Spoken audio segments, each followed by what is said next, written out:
Bonjour et bienvenue à toutes et à tous. Aujourd'hui, on se plonge dans l'actualité, disons assez dense, de la République démocratique du Congo.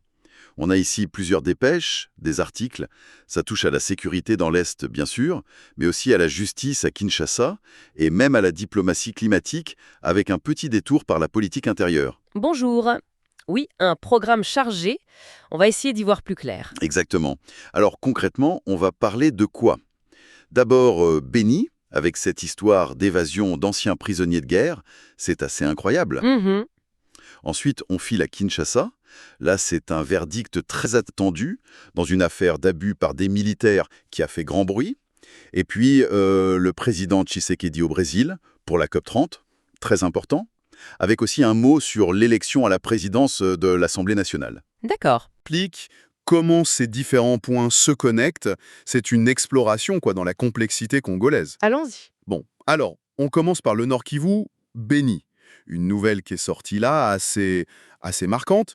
Une quarantaine de militaires et de policiers congolais Hmm. qui étaient prisonniers des rebelles de la FCM 23 depuis la prise de Goma et Bukavu en janvier.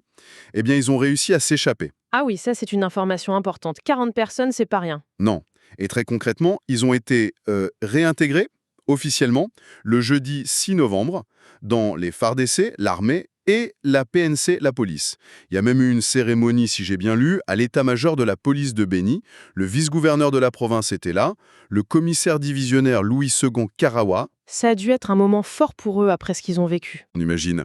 D'ailleurs, le vice-gouverneur a vraiment salué leur courage.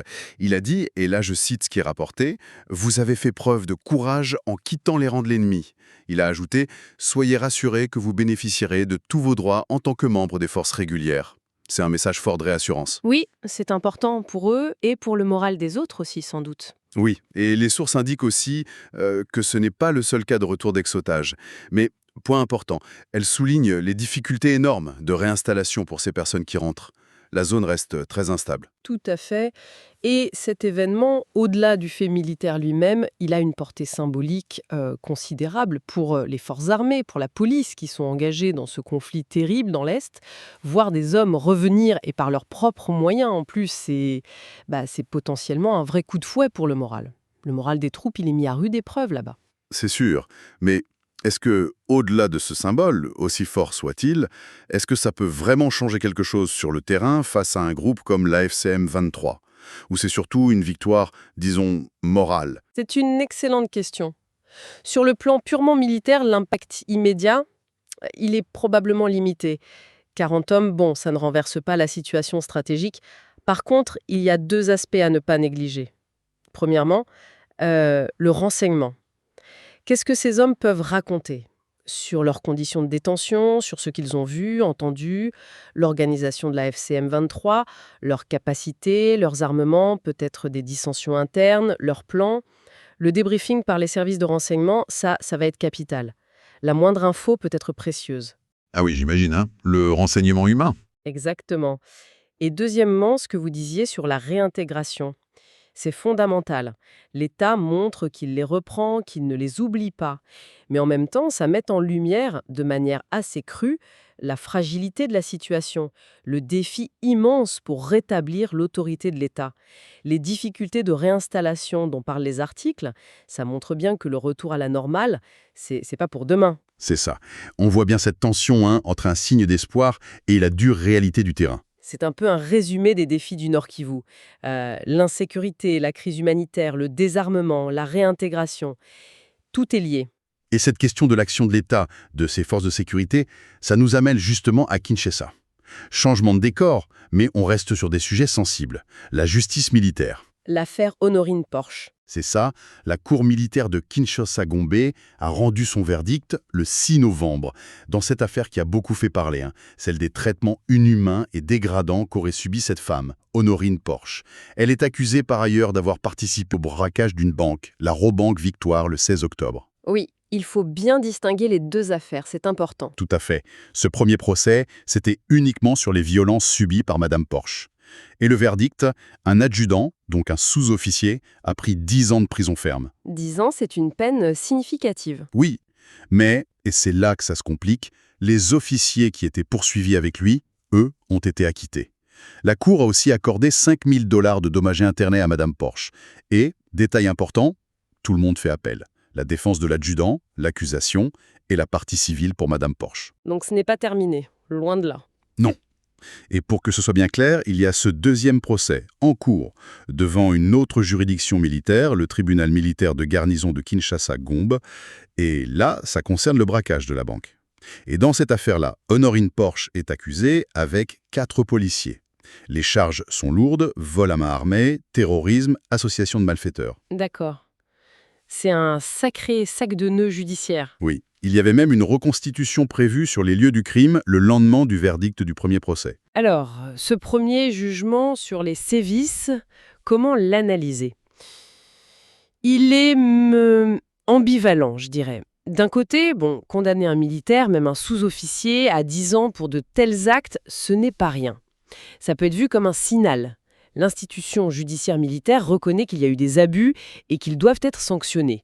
C'est une forme de lutte, au moins affichée, contre l'impunité pour les violations des droits humains par des agents de l'État. Oui, mais alors, de l'autre côté, l'acquittement des officiers. Ça pose question quand même, non? Et les 5 000 $, ça peut sembler un peu léger. Exactement. Vous mettez le doigt dessus. L'acquittement des officiers, ça laisse en suspens la question de la chaîne de commandement. Qui a ordonné? Qui a laissé faire? Qui a couvert? Le jugement, pour l'instant, n'y répond pas. Quant aux dommages et intérêts, oui, 5 000 $, ça peut paraître faible par rapport aux standards internationaux pour des traitements inhumains et dégradants. Après, il faut voir ça dans le contexte judiciaire local. Et la complexité est évidemment renforcée par le fait que la victime ici est accusée de crimes très graves dans l'autre affaire. C'est ça qui rend l'affaire si délicate. Ça illustre parfaitement cette tension qu'on retrouve souvent. D'un côté, il faut poursuivre les abus des forces de l'ordre pour maintenir la confiance, l'état de droit. De l'autre, il faut poursuivre les auteurs présumés d'infractions graves, même s'ils ont eux-mêmes subi des violences. Et le fait que ce soit la justice militaire qui gère les deux volets, ça ajoute encore une couche. Les appels annoncés montrent bien que le débat juridique, et sans doute aussi le débat public, est loin d'être clos. On est en plein milieu d'un processus complexe. Un équilibre difficile à trouver, c'est clair, entre justice pour les abus et poursuite des crimes. Bon, ces défis internes, la sécurité à Beni, la justice à Kinshasa, ça contraste aussi avec la façon dont la RDC essaie de se positionner sur la scène internationale. Et ça nous amène au Brésil. À la COP30, oui. Exactement. Changement d'échelle. Le président Félix-Antoine Tshisekedi était donc à Belém, un rendez-vous majeur pour le climat. Son message clé, d'après ce que rapportent les médias congolais, positionner la RDC comme un pays solution, incontournable. Il faut dire qu'avec ses forêts, ses tourbières, le fleuve, le pays a des atouts énormes pour le climat. C'est le deuxième poumon vert de la planète, après l'Amazonie. Voilà. Et il a insisté sur le besoin de concrétiser les financements climat. Il parle de 300 milliards de dollars par an pour les pays en développement. Une revendication récurrente, mais toujours aussi cruciale. Mais là où son discours a vraiment marqué les esprits, apparemment, c'est quand il a fait le lien très direct, très fort, entre la crise sécuritaire dans l'Est et l'enjeu climatique. Il a utilisé des mots très durs. Il a dénoncé l'agression qu'il impute au Rwanda comme une guerre écologique, carrément. Une guerre écologique, c'est un terme fort. Oui, il a parlé d'un écocide profond, la destruction massive de l'environnement, forêts primaires, parcs nationaux, les Virunga, la Gueramba et les tourbières du bassin du Congo, qui sont des puits de carbone gigantesques. Pour lui, cette destruction, ce n'est pas juste un désastre pour la biodiversité congolaise, c'est une menace pour l'équilibre climatique mondial. Il essaie de globaliser le conflit, en quelque sorte. C'est ça. Et il est allé jusqu'à soutenir l'idée de faire reconnaître l'écocide comme un crime international autonome, au même titre que le génocide ou les crimes contre l'humanité. C'est une prise de position engagée sur une scène comme la COP. C'est très intéressant comme stratégie, effectivement. Et les sources rappellent aussi un peu le contexte de la COP, des milliers de participants, des négociations hyper tendues sur le climat, et même des problèmes logistiques à Belém qui ont bousculé l'agenda. Oui. Ce cadrage choisi par le président Tshisekedi est très stratégique en fait. Il ne se contente pas du plaidoyer classique « protéger nos forêts, donnez-nous de l'argent », même s'il le fait aussi avec les 300 milliards. Mais là, il utilise cette plateforme mondiale, la COP, pour internationaliser le conflit de l'Est d'une façon nouvelle. En parlant de guerre écologique, d'écocide, il essaie de sortir du seul prisme sécuritaire ou régional. Il le place au cœur d'une préoccupation mondiale, le climat. C'est une façon de dire, regardez, ce conflit a des conséquences pour vous tous. Et est-ce que c'est une stratégie qui peut marcher, ça? C'est nouveau de lier aussi directement conflit armé et écocide devant une telle assemblée. Lire environnement et conflit, ça, ce n'est pas totalement nouveau. On parle depuis longtemps des guerres pour les ressources, des impacts environnementaux des conflits, mais le faire de manière aussi frontale, en utilisant ce terme d'écocide, qui a une connotation juridique forte, et en accusant nommément un voisin devant toute la communauté internationale réunie pour le climat, oui, c'est une montée en puissance rhétorique, c'est assez net. Une tentative de créer un nouveau levier de pression? Oui, un levier diplomatique, peut-être juridique à terme. Il espère sans doute mobiliser des acteurs internationaux sur une base différente de celle des interventions sécuritaires classiques qui, soyons honnêtes, ont montré leurs limites. C'est une façon de dire « ce n'est pas juste notre problème, c'est une menace pour la planète et voilà le responsable ».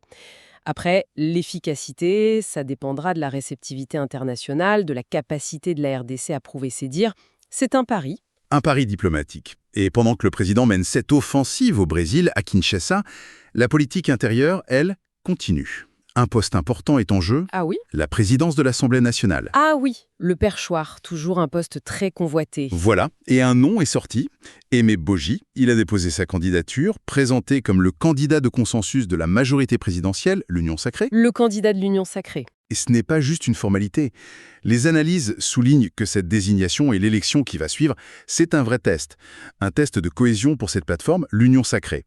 Pendant que le président essaie de projeter une image de force à l'international, il a besoin d'une majorité solide, unie, à la maison, pour faire passer les lois, pour soutenir son action. Ce choix du président de l'Assemblée, c'est clé pour lui. Absolument. C'est l'illustration parfaite de ce double front permanent pour les dirigeants congolais. D'un côté, l'international, affirmer la place du pays, revendiquer le rôle de pays solution, dénoncer les agressions en les liant aux enjeux mondiaux. Et de l'autre, l'interne.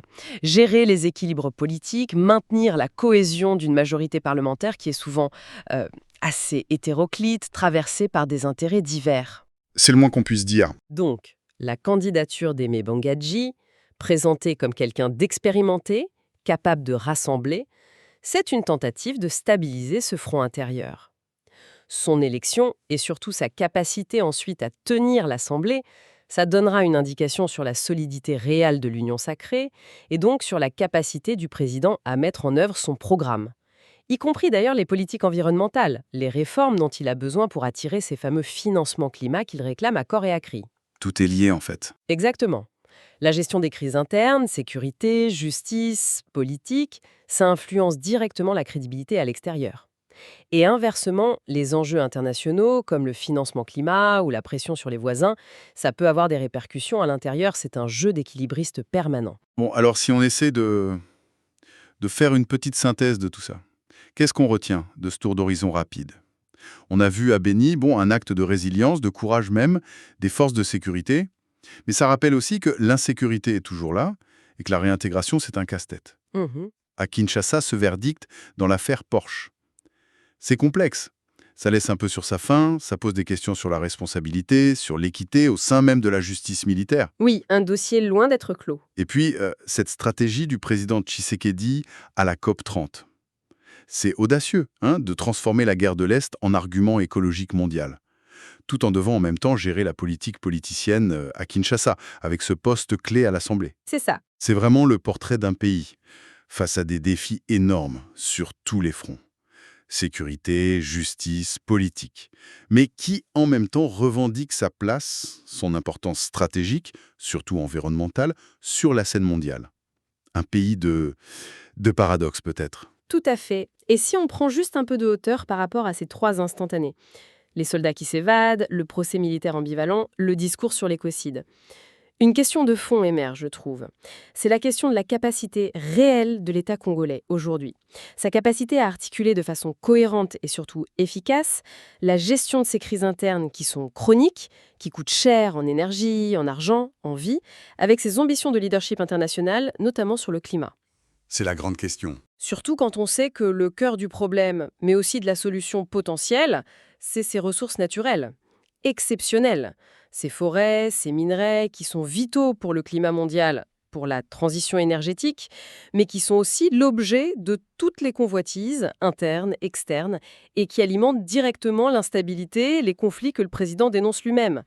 Comment sortir de cette tension fondamentale entre la richesse potentielle et ce qu'on appelle parfois la malédiction des ressources ? Mhm.